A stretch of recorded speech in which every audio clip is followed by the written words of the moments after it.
Tomorrow, James Fox's highly anticipated documentary, Moment of Contact, releases. As I understand it, you will only get bonus content if you purchase from iTunes or Vimeo, so bear that in mind. Moment of Contact covers an event series that began in Varginha, Brazil on January 12th or 13th, 1996. So only 27 years ago. Many of the witnesses from that event series are still alive.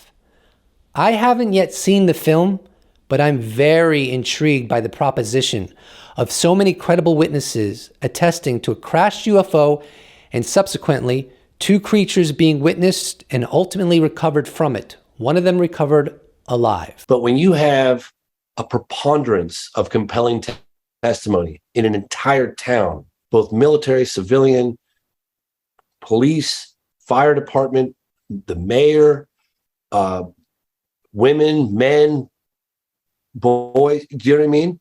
You have to come to the conclusion that something truly extraordinary took place. That was from Victor Stiff's interview on his channel, That Shelf. Great interview, link is in the description. It's this level of corroboration that prompts me to be open to the possibility that a non-human craft crashed in Varginha, Brazil 27 years ago. When James Fox was asked what he wants the film to bring to the table, he stated, "I want to bring light to what I consider the most compelling UFO case in modern history, certainly since Roswell." Fox has been researching this case for 10 or 11 years, which prepped him for boots on the ground production that lasted less than a year. And the fruits of all his toil will be available to all of us tomorrow. The genesis of the Varginha incident occurred at around 5:30 a.m. when ultralight pilot Carlos de Souza was driving on the freeway from Sao Paulo up to a state called Minas Gerais that encompasses Varginha and other surrounding cities. He saw something in the sky that didn't look right. A cigar-shaped craft that looked like it was in trouble, like it was in the midst of crashing. So he jumped off the freeway and drove up this farm called Myelini Farm. He arrived at the debris site where the craft crashed. Carlos de Souza wasn't thinking anything alien. He thought it was some kind of government experimental craft or something. After examining the weird debris, some military trucks started rolling in. The personnel took guns out and they threatened him. They forced him to leave, and so he subsequently got in his car and got out of there. It was all very terrifying for him.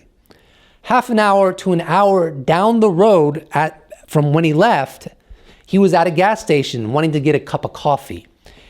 There, he had a visit from men that knew his name and knew everything about him and warned him to keep his mouth shut about what he saw. On January 20th, just days after the crash, all sorts of reports of unusual activity in the town of Varginha occurred. Reports of weird, strange creatures, but nobody was saying ET. People were simply baffled by what they were seeing. James Fox stated that he thinks the distance between the crash and the sightings of the creatures is somewhere in the realm of between 12 to 15 miles. The sheer number of witnesses of these creatures is extraordinary. From 3 young civilian girls that saw one of the creatures in broad daylight, to a man named Marco that grabbed one of these creatures because he saw it in distress, put it on his lap in the back seat, and drove to the hospital. To hospital personnel from 2 different hospitals who also saw the creature. James Fox has testimony from doctors that performed certain procedures on the creatures, as well as military guys that drove the creature. The 2 creatures were ultimately captured, one alive and the other dead. The following clip with host Danny Jones from the Concrete Podcast disturbs me deeply, as it personifies the frequent intimidation of UFO witnesses that threads itself throughout UFO history. But what we were finding is that the better the witness, the less likely they wanted to come forward, and that the more likely that they had been intimidated. and threatened. And they would do it in a way where it wasn't like, hey, we're going to kill you. It was just like the punishment for violating your security oath or your security is going to be so severe. They would say, so severe, how's your family kind of thing. Not, we're going to kill your family, but these are the kinds of things. It was spooky, right? To the witnesses, like really spooked them. And then to get phone calls every couple years. Hey, how you doing? That kind of thing. In that light, the owner of Skinwalker Ranch and real estate mogul, Brandon Fugel, responding to one of my tweets, wrote, "We have visited with countless credible experiencers who have been discouraged in various ways from sharing their experiences, including law enforcement, pilots, and business leaders. Every single freedom-loving human being on this planet should be deeply disturbed by this pervasive thread throughout UFO history where people who have witnessed UFOs, whether on a nuclear missile launch facility or some other kind of military facility, or even just random civilians who happen to see a UAP. You know what I think? What I think is that what I see and what concerns me down to the marrow of my bones is what the United States Congress sees. And it disturbs them tremendously as well. I don't think they're oblivious to UFO history. And with the advent of the December 16th, 2017 article and all of their briefings in classified settings, seeing classified data of greater fidelity than what has been released to the public, listening to the pilots and the radar operators, I feel confident that this elicited research on their behalf to read up on the historical record. Anyone who reads up with the intent of being objective, in my opinion, on the UFO historical record will recognize something ain't right. Something ain't right.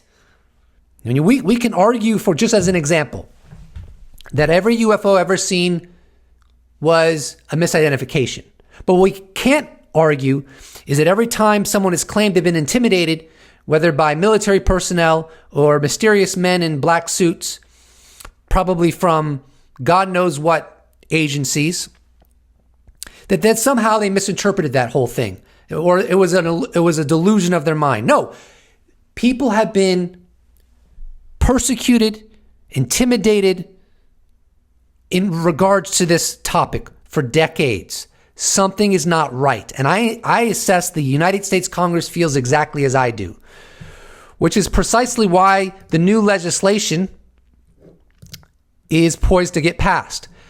Now, here's a component of that legislation, which I think is a testament to how uncomfortable the United States Congress is about this whole thing and how much they do not trust the Department of Defense on this topic.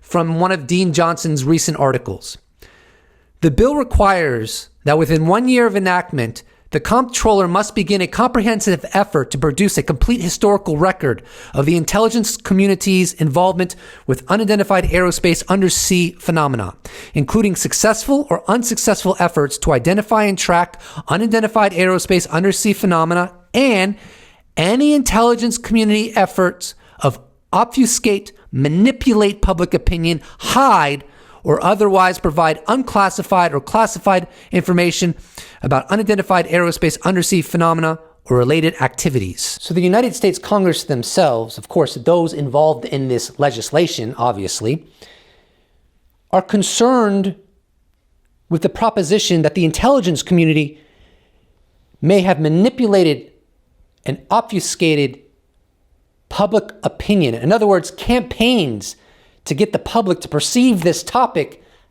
how they wanted them to. There's very little doubt in my mind that that has occurred. Or let me put it this way. I lean strongly to that having occurred because I do think there is a cover-up.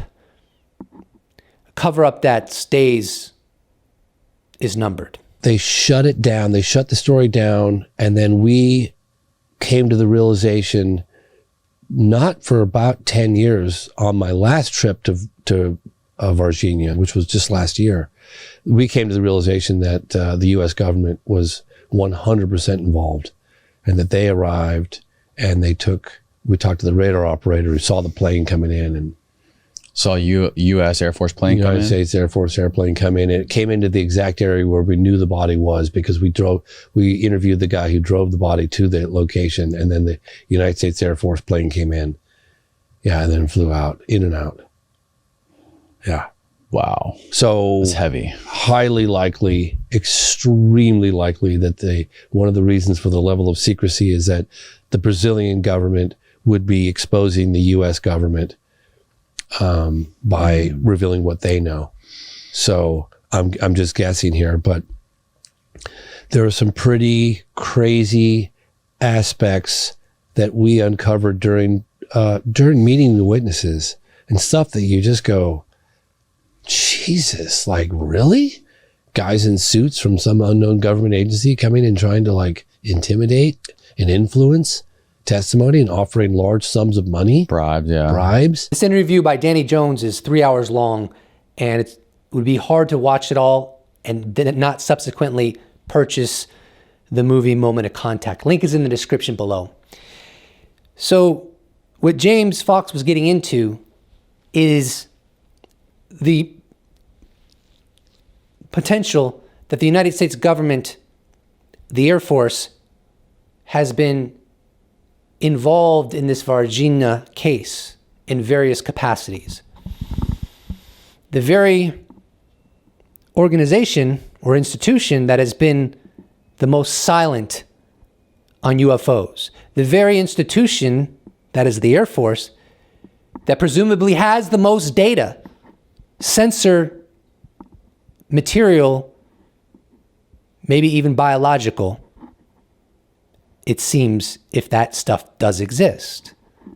And yet they've been the most silent.